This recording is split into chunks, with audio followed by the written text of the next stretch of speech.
Hello everyone, आज के इस वीडियो में हम अपना सेक्शन नंबर 5 से बीएनएस को कंटिन्यू करने वाले हैं। So let's get started. तो सबसे पहले सेक्शन नंबर 5 अगर देखें तो ये कहता है commutation of punishment of death and life imprisonment. Commutation यानी होता है किसी भी दंड का लघुकरण करना, यानी उसे छोटा करना। तो इसका प्रोसेस पहले तो यहीं पे दिया हुआ था, लेकिन अब कह दिया गया है कि जो कम्यूटेशन होगा वो कम्यूटेशन होगा एज पर सेक्शन 474 ऑफ भारतीय नागरिक सुरक्षा संहिता 2023। तो कम्यूटेशन के लिए वहाँ का हमें सेक्शन देखना पड़ेगा जिसमें अलग अलग टर्म्स बताई हैं हर पनिशमेंट के लिए। ठीक है, फिर आता है सेक्शन नंबर 6। सेक्शन नंबर 6 बात करता है फ्रैक्शंस ऑफ पनिशमेंट की। इसमें बोलता है फ्रैक्शन ऑफ पनिशमेंट अगर लाइफ इम्प्रिजनमेंट की बात करें, यानी कि भिन्न, यानी कि फ्रैक्शन हम क्या लेंगे अगर लाइफ इम्प्रिजनमेंट का हमको एक टर्म चाहिए किसी भी कैलकुलेशन के लिए, तो हम उसका टर्म क्या मान के चलेंगे? तो हम उसका टर्म मान के चलेंगे 20 ईयर्स। अब जैसे फॉर एग्जाम्पल जैसे मान लीजिए अटेम्प्ट हमें कैलकुलेट करना पड़ता है, ठीक है। तो अटेम्प्ट कैलकुलेट करने के लिए हम क्या करेंगे, जैसे मान लीजिए कोई भी पनिशमेंट दिया हुआ है, जैसे पहले 511 सेक्शन बोलता था आईपीसी का कि अगर आपको कोई भी अटेम्प्ट करना है, अटेम्प्ट का कैलकुलेशन अगर करना है तो उसका हाफ हो जाएगा, ठीक है। जो ऐसा अटेम्प्ट जो कि बीएनएस में प्रोवाइडेड, मतलब आईपीसी में प्रोवाइडेड नहीं है, ठीक है।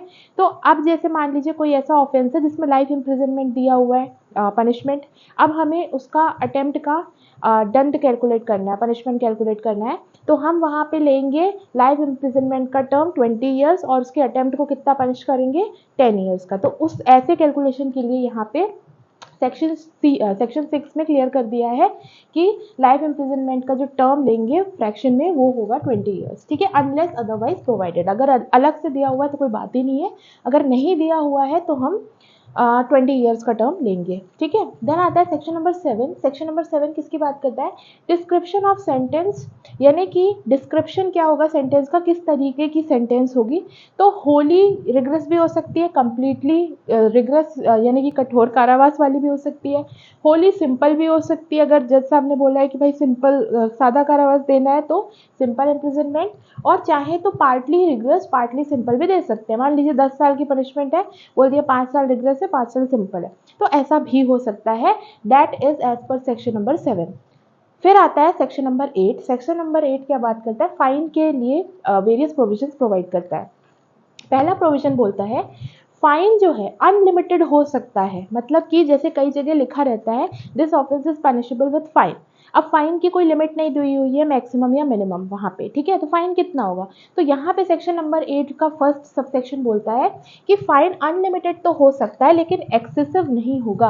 कहने का मतलब ये है कि कोर्ट उस केस के सर्कमस्टेंसेस सिचुएशन के अनुसार उस पर वो ऑफेंडर की फाइनेंशियल सिचुएशन भी देख सकती है कि वो कितना फाइन दे सकता है या नहीं दे सकता, उसके अनुसार वो फाइन का कैलकुलेशन करेंगे, एक्सेसिव नहीं दे देंगे।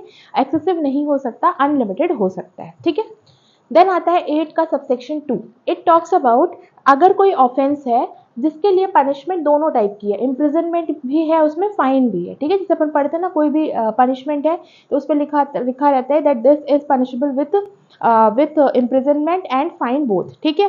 तो ऐसी कोई पनिशमेंट है और आपने क्या किया है, फाइन नहीं दिया, फाइन का आपने डिफॉल्ट कर दिया है, तो जो भी इम्प्रिजनमेंट वहाँ पे दी जाएगी डिफॉल्ट में, वो इस वाली पनिशमेंट, ये जो ओरिजिनल पनिशमेंट थी ऑफेंस की, इससे एक्सेस में होगी। यानी मान लीजिए कोई आपने ऑफेंस किया, उसके लिए आपको 6 मंथ्स की पनिशमेंट मिली थी, 10,000 का फाइन था। अब आपने 6 मंथ्स की पनिशमेंट तो झेलनी है, आपने 10,000 का फाइन नहीं दिया, उसके लिए मान लो आपको 1 महीने की पनिशमेंट और मिली है, तो आप टोटल 7 महीने झेलोगे, 6 + 1 रहेगा, वो 1 जो है 6 के एक्सेस में रहेगा, ठीक है। फिर आता है 8 का सबसेक्शन 3।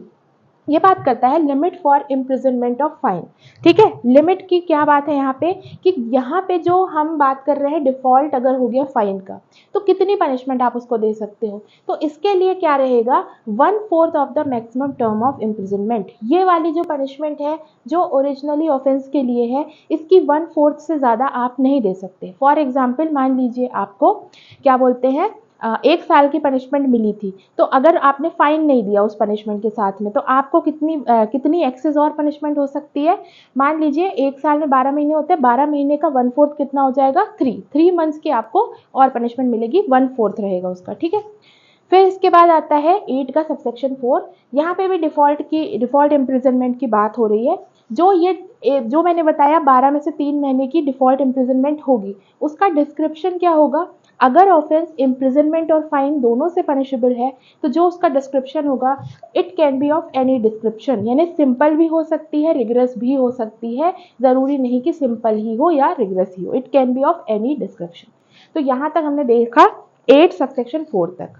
सेक्शन 8 सबसेक्शन 5 ये कहता है कि अगर ऑफेंस जो है वो पनिशेबल है फाइन से या फिर कम्युनिटी सर्विस ऑनली से, ठीक है, यानी कि कोई इम्प्रिजनमेंट की पनिशमेंट नहीं है, सिर्फ फाइन है या कम्युनिटी सर्विस बस है, तो वहाँ पे जो डिफ़ॉल्ट इम्प्रिजनमेंट का डिस्क्रिप्शन होगा, टाइप होगा, ऑनली सिंपल होगा। याद रखिएगा, इम्प्रिजनमेंट प्लस फाइन है तो दोनों हो सकता है, रिग्रेस सिंपल पहले पढ़ा हमने, और अगर सिर्फ फाइन या कम्युनिटी सर्विस से पनिशेबल ऑफेंस है तो इसका डिफ़ॉल्ट इम्प्रिजनमेंट का टाइप सिंपल होगा, ठीक है। इसकी एक स्केल भी दी हुई है। स्केल क्या है? अगर 5,000 रुपये तक का फाइन है तो 2 महीने से ज़्यादा का डिफ़ॉल्ट इम्प्रिजनमेंट नहीं होगा।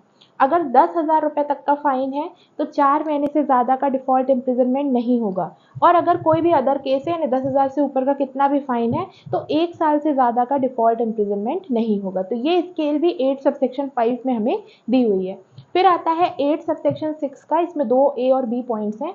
ए पॉइंट क्या बोलता है कि फाइन का टर्मिनेशन हो सकता है, कैसे? 2 तरीकों से, या तो फाइन का पेमेंट हो जाए ऑफेंडर के द्वारा, या फिर उसे लिवाई कर दिया जाए by the process of law, यानी लॉ की तरफ से ही वो लिवाई हो जाए, हट जाए, या चेंज वगैरह हो जाए, जो भी लॉ की प्रोसेस है उसके तरीके से अगर लिवाई होता है तो फिर वहाँ से भी फाइन का टर्मिनेशन हो सकता है।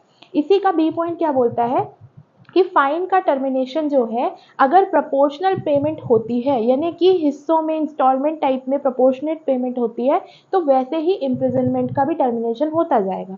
जैसे कि मान लीजिए 2 महीने का इम्प्रिजनमेंट दिया गया था डिफ़ॉल्ट का, और 2,000 रुपये फाइन था, 1 महीने की उसने सज़ा भुगत ली, 1,000 रुपये उसने फाइन दे दिया, तो 1 महीने की सज़ा ऑलरेडी भुगत चुका है, तो जैसे ही उसने 1,000 की पेमेंट की तुरंत उसको छोड़ दिया जाएगा। ये बोलता है सेक्शन 8 सबसेक्शन 6 का बी वाला पॉइंट।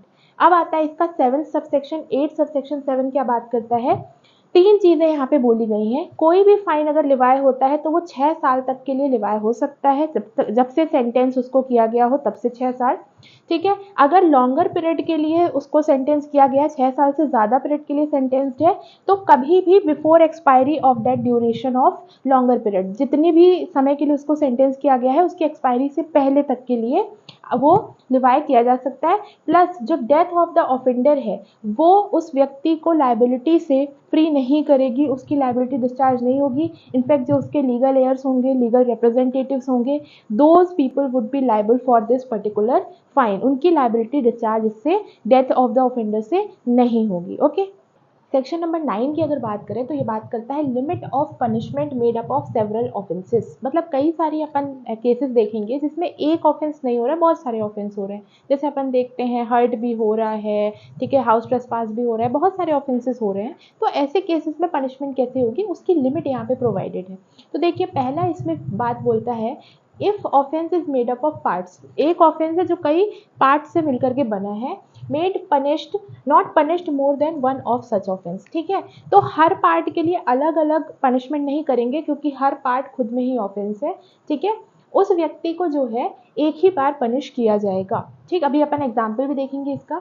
दूसरा बोलता है कि मान लीजिए कोई ऑफेंस है जो फॉल कर रहा है 2 या मोर डेफिनेशंस के अंदर, ठीक है, कोई एक ऑफेंस है 2 डेफिनेशंस के अंदर फॉल कर रहा है, ऐसे केस में क्या होगा? और मान लीजिए कोई एक्ट है, कोई ऑफेंस है जिसमें सेवरल एक्ट्स इंक्लूडेड हैं, ठीक है, और वो हर एक्ट जो है वो एक सेपरेट ऑफेंस भी है, लेकिन जब उसको कंबाइन कर देते हैं तो वो डिफरेंट ऑफेंस बन जाता है। फॉर एग्जाम्पल डकैती विथ मर्डर, डकैती एक अलग ऑफेंस है, मर्डर एक अलग ऑफेंस है, डकैती और मर्डर दोनों साथ में हुआ तो ये एक अलग ऑफेंस बन जाता है, डकैती विथ मर्डर, ठीक है।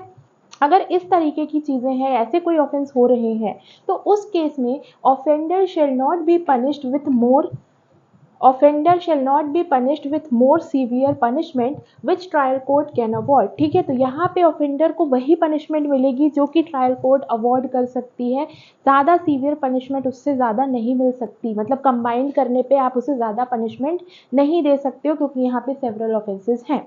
ठीक है, इसका एग्जाम्पल दिया हुआ है इसमें एक 50 स्ट्रोक्स वाला। मान लीजिए एक डंडा मारने की सज़ा अगर 1 साल है और मैंने 50 डंडे मारे, तो क्या उसको 50 साल सज़ा होगी? नहीं, उसे 1 साल ही सज़ा होगी। इसको अपन यहाँ से भी देख सकते हैं कि जब अपन ने एक्ट पढ़ा था तो एक्ट की डेफिनेशन में क्या था कि एक एक्ट का मतलब क्या होता है? सिंगल एक्ट या सीरीज ऑफ एक्ट होता है। ठीक है, तो एक्ट में सीरीज भी आएगी, आप चाहे 1 डंडा मारो चाहे 50 डंडे मारो, पनिशमेंट उसको कितनी मिलेगी भाई? 1 साल की ही मिलेगी, 50 साल की नहीं मिलेगी। ठीक है, इसके बाद आता है सेक्शन नंबर 10। सेक्शन नंबर 10 किसकी बात करता है? अगर मान लीजिए कोई व्यक्ति है जो गिल्टी है ऑफ सेवरल ऑफेंसेस, यही वाले केस है, एक कोई बंदा है जिसने कई सारे ऑफेंसेस किए हैं, मतलब सेवरल एक्ट्स हैं उसके, और कोर्ट डाउटफुल है। ठीक है, कोर्ट को डाउट है कि एक्चुअली वो कौन से ऑफेंस का गिल्टी है, मतलब उसने ऑफेंस तो किए हैं पर प्रूफ नहीं हो पा रहे, डाउट हो रहा है कि ये वाला लगेगा या ये वाला लगेगा। तो उस केस में कोर्ट क्या करेगी? कोर्ट उस ऑफेंस की पनिशमेंट देगी जिसमें लोवेस्ट पनिशमेंट है। ठीक है, मतलब कि सेवरल ऑफेंसेस अगर हुए हैं, मान लीजिए शक है, हर्ट भी हुआ है, ग्रीवियस हर्ट भी हुआ है, लेकिन डाउटफुल है, तो हर्ट की पनिशमेंट मिलेगी क्योंकि वो लोअर है, ना कि ग्रीवियस हर्ट की मिलेगी, क्योंकि उस केस में डाउट है कि हर्ट हुआ है या ग्रीवियस हर्ट हुआ है। तो ये था सेक्शन नंबर 10। अब बात करते हैं सॉलिटरी कन्फाइनमेंट की। ये दिया हुआ है सेक्शन नंबर 11 और 12 में। तो सेक्शन नंबर 11 क्या बोलता है कि सॉलिटरी कन्फाइनमेंट क्या होता है? हिंदी में इसे बोलते हैं एकांत परिरोध। इसमें जो ऑफेंडर है उसको अकेले रखा जाता है एक छोटे से सेल में, और ये बहुत ही जो सीरियस ऑफेंडर्स होते हैं उनको जनरली दिया जाता है। ठीक है, तो देखते हैं इसके प्रोविजंस क्या हैं। तो सॉलिटरी कन्फाइनमेंट जो है, अगर कोई ऑफेंडर है who has been convicted for an offence, किसी ऑफेंस के लिए कन्विक्ट हुआ है और उसको रिगरस इम्प्रिजनमेंट मिली है, कठोर कारावास मिला है, तो उसे सॉलिटरी कन्फाइनमेंट के लिए भेजा जा सकता है। कभी भी सॉलिटरी कन्फाइनमेंट की टोटल टर्म 3 महीने से ज़्यादा नहीं हो सकती, यानी सॉलिटरी कन्फाइनमेंट मैक्सिमम कितना दिया जा सकता है? 3 मंथ्स तक के लिए दिया जा सकता है। अब अलग अलग ऑफेंस की जो डिस्क्रिप्शन है, डिस्क्रिप्शन नहीं, अलग अलग ऑफेंस की जो स्केल रहेगी, टाइम ड्यूरेशन, टर्म पीरियड, उसके अकॉर्डिंग दिया जाता है यहाँ पे सॉलिटरी कन्फाइनमेंट। तो अगर यहाँ पे ऑफेंस जो हुआ है उसके लिए उसको पनिशमेंट 6 महीने की मिली है, 6 महीने से कम का अगर उसे पनिशमेंट मिली है तो 1 मंथ का सॉलिटरी कन्फाइनमेंट होगा। अगर जो इम्प्रिजनमेंट मिली है वो 6 महीने से लेकर के 1 साल तक की मिली है तो 2 महीने का, 2 मंथ्स का सॉलिटरी कन्फाइनमेंट होगा। और अगर 1 साल से ज़्यादा की इम्प्रिजनमेंट मिली है तो 3 मंथ्स का सॉलिटरी कन्फाइनमेंट होगा। ये स्केल दी हुई है यहाँ पे सेक्शन नंबर 11 में। अब सेक्शन नंबर 12 क्या बोलता है कि हमेशा एक बार में अगर आप सॉलिटरी कन्फाइनमेंट दे रहे हो तो 14 डेज एट अ टाइम से ज़्यादा नहीं हो सकता, मतलब not more than 14 days at a time ही रहेगा। ठीक है, प्लस इसमें जो इंटरवल रहेगी वो भी 14 डेज की इंटरवल होनी चाहिए, यानी एक बार आपने सॉलिटरी कन्फाइनमेंट दिया फिर ब्रेक जो रहेगा वो भी 14 डेज का होगा। ठीक है, फिर देखिए अगर इम्प्रिजनमेंट जो है 3 महीने से ज़्यादा की है, अगर जो ऑफेंस के लिए इम्प्रिजनमेंट मिली है वो 3 महीने से ज़्यादा की है तो सॉलिटरी कन्फाइंड 1 महीने में 7 दिन से ज़्यादा नहीं हो सकता। ऐसा क्यों है? क्योंकि देखिए आपके पास टाइम ज़्यादा है, 3 महीने से ज़्यादा का टाइम है आपके पास में, तो आप धीरे धीरे आराम से क्या कर सकते हो? पनिशमेंट दे सकते हो सॉलिटरी कन्फाइनमेंट वाली। ठीक है, तो एक ही महीने में, इसलिए क्यों फालतू में 14 दिन देना, इसलिए यहाँ पे 7 डेज का ये वाला रूल बनाया गया है कि अगर 3 महीने से ज़्यादा का टाइम है तो आप 7 डेज करके दीजिए। ठीक है, फिर बात आता है, ये हो गया हमारा सॉलिटरी कन्फाइनमेंट। इसके बाद नेक्स्ट जो हमारा सेक्शन है दैट इज सेक्शन नंबर 13। ये बात करता है एनहेंस्ड पनिशमेंट की। ठीक है, एनहेंस्ड पनिशमेंट हिंदी में बोलते हैं वर्धित दंड। ये क्या है? ये कहता है कि अगर कोई भी ऑफेंडर है जिसने ऑफेंस कमिट किया है चैप्टर नंबर 10 के अंतर्गत या चैप्टर नंबर 17 के अंतर्गत, chapter number 10 coin related chapter है, कॉइन स्टैम्प्स वाला, और chapter number 17 offences against property है, संपत्ति के विरुद्ध अपराध वाला। इन चैप्टर के अंतर्गत अगर किसी ऑफेंडर ने क्राइम कमिट किया है और उसमें जो पनिशमेंट है उस ऑफेंस में वो 3 साल से ज़्यादा की है और उसने ये क्राइम दोबारा वापस से कमिट किया है, सब्सिक्वेंट ऑफेंस उसने यहाँ पे किया है, तो जो वो सब्सिक्वेंट ऑफेंस करेगा उसके लिए जो अब उसे पनिशमेंट होगी वो 3 साल या ये वाली पनिशमेंट नहीं होगी जो उस ऑफेंस की है, बल्कि अब वो लाइफ इम्प्रिजनमेंट या 10 साल की पनिशमेंट होगी, क्योंकि यहाँ पे जो उसका पनिशमेंट है वो एनहेंस हो जाएगा। तो ये बोलता है section number 13, it is only applicable to 2 chapters, chapter number 10 coin related and chapter number 17 property related, and applicable to the offences in which the punishment is greater than 3 years। Okay, तो ये उनके ऊपर applicable है। तो ये था हमारा chapter section number 13।